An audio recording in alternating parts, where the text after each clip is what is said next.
Our programs offer many languages. Please visit suprememastertv.com/schedule. Nos programmes offrent plusieurs langues. Veuillez visiter suprememastertv.com/schedule. Nuestros programas ofrecen varios idiomas. Visite suprememastertv.com/schedule. I nostri programmi sono offerti in molte lingue. Consultate suprememastertv.com/schedule. Through COVID-19, the planet has delivered its strongest warning yet that we must change our ways. Human activity has altered virtually every part of the land. As we displace the natural world, we're destroying vital ecosystems and the biodiversity that thrives on them. Zoonotic Diseases, Nature's Self-Defense, Part 1 of 2. Continue watching to find out more.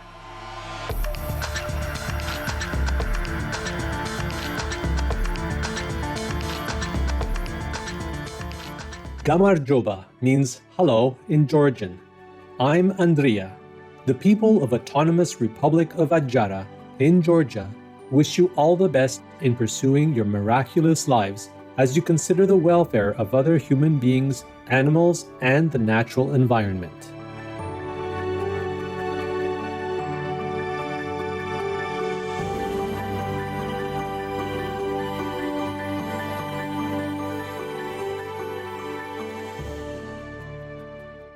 Welcome to our show, Zoonotic Diseases, Nature's Self-Defense, Part 1 of 2, where we'll learn about how infectious diseases transmitted from animals to humans are destroying our biosphere and how nature is fighting back.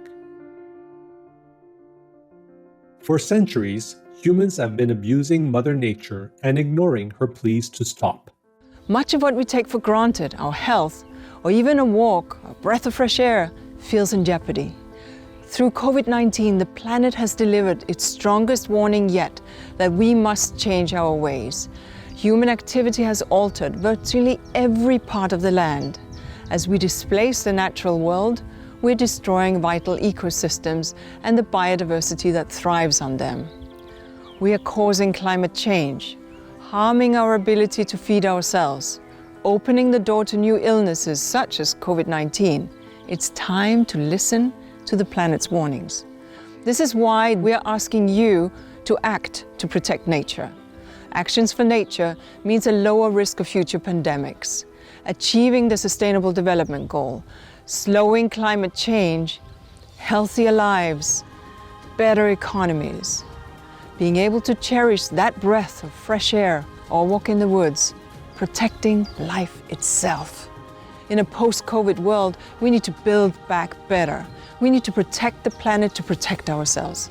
This means ensuring a healthy, natural world.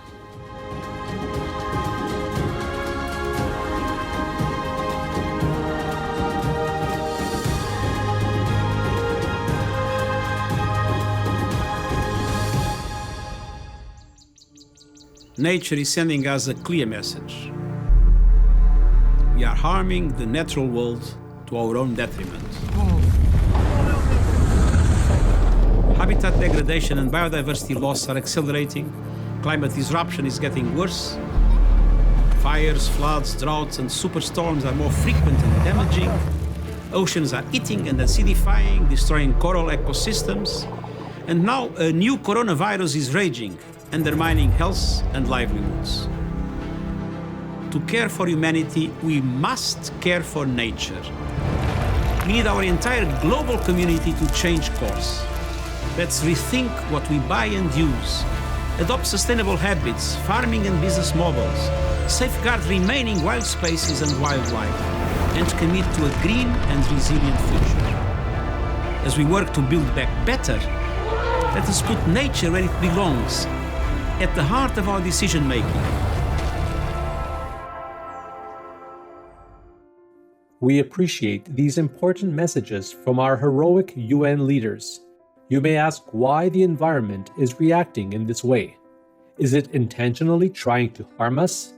The wilderness do have a large number of pathogens just waiting to be exposed and released to the wild. The wilderness do have a large repertoire of these viruses as well as other infectious agents, just waiting to be released when we cross the limit of exploiting it. So in one sense, this reservoir of emergent pathogen is something like the venom of snakes and hornets. It's just like that, because hornets sting as well as snakes bite as part of their self-defense. Of course, no snakes would deliberately plan and execute a murder of murdering a human being. So my point here is like the venom of hornets and snakes, like the reservoir of the exotic zoonotic diseases, because these infectious diseases or infectious agents are stored deep inside our wilderness. It is the nature's defense weaponry. She would release it as new pathogens that we call when we cross our limits. So when we reach the threshold of the biodiversity loss, so these pathogens, these new pathogens are emergent pathogens are going to be released. So it all depends on our actions. A large number of studies have shown that pathogens are in a state of undiluted equilibrium in complex, stable and undisturbed ecosystem. So if the ecosystem remains in that state, which is undisturbed, stable and complex, then nothing is going to happen. This, we are perfectly safe. These pathogens are in a state of frozen condition, so it will never get released. But when we start poking it, just like poking the hornets or the snake, it will attack us, right? It's just the same case with nature as well.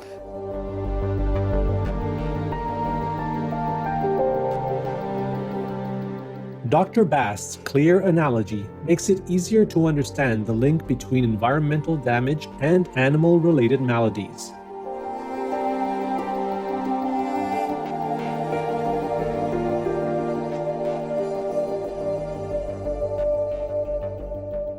We'll take a brief pause now to hydrate our bodies by drinking some pure, fresh coconut water. We'll return in a moment. Please stay tuned to Supreme Master Television.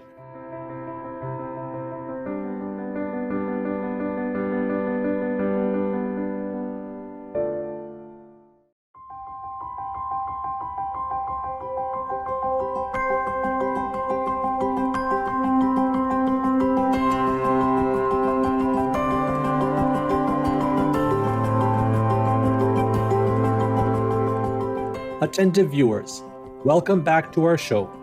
Dr. Bast will now share more of his precious knowledge on the topic of zoonotic diseases. The consequence is just like when you poke on the hornets or the snake. Of course, the snake bites and hornets sting for defense. This is what is happening. So nature to fight back when disturbed for the sake of the defense of the nature. When the threshold of that biodiversity loss is crossed, reserved pathogens get released. And that is what we now call new pathogens. So you might wonder, what are the explicit reasons for these emergent diseases? What actions of us is responsible apart from the deforestation? Of course, deforestation is an obvious reason for it. So there are other reasons as well. For example, exotic bush meat trade. For example, pangolin, as in this picture. Pangolin is nothing but an anteater. It's a rare species.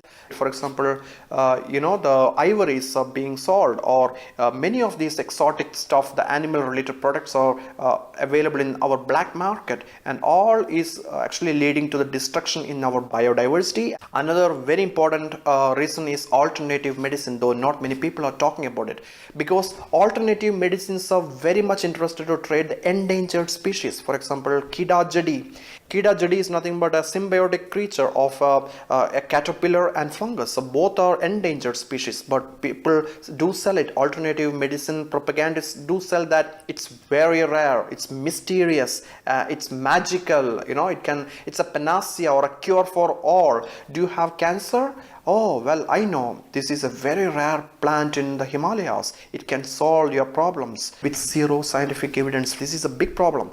Another example could be monkey oil and snake oil. So the nature is a wonderful guru. Nature is a great teacher of all of our life. The nature is teaching the humanity how to lead a life in harmony with her. That means how to bring back this lost, this is totally collapsed ecosystem, go back to the healthy ecosystem. How to bring back the lost holistic balance, the equilibrium between biodiversity and human beings. So how to turn this highly damaged ecosystem to this?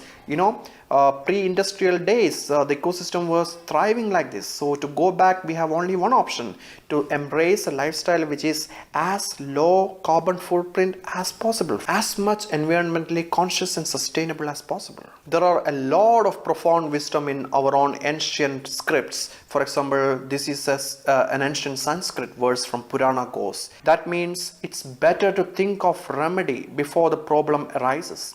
It's of no use to cry when the house is set on fire. See how profound the wisdom is? Prevention is better than cure, or simple lifestyle is a lot more better than complicated lifestyle. Yes, I'm talking about karma. Our actions are responsible for the consequences. Actions like damaging the environment and biodiversity, yes, the consequences are apparent, the emergent diseases like coronavirus. So in one sense, COVID-19 or any other emergent zoonotic diseases is nothing but nature's retribution. Mind that just like the case of hornets and snakes, it's not a deliberate or murdering, you see. These zoonotic diseases are nothing but nature's own self-defense strategy. Not offense, but it's defense.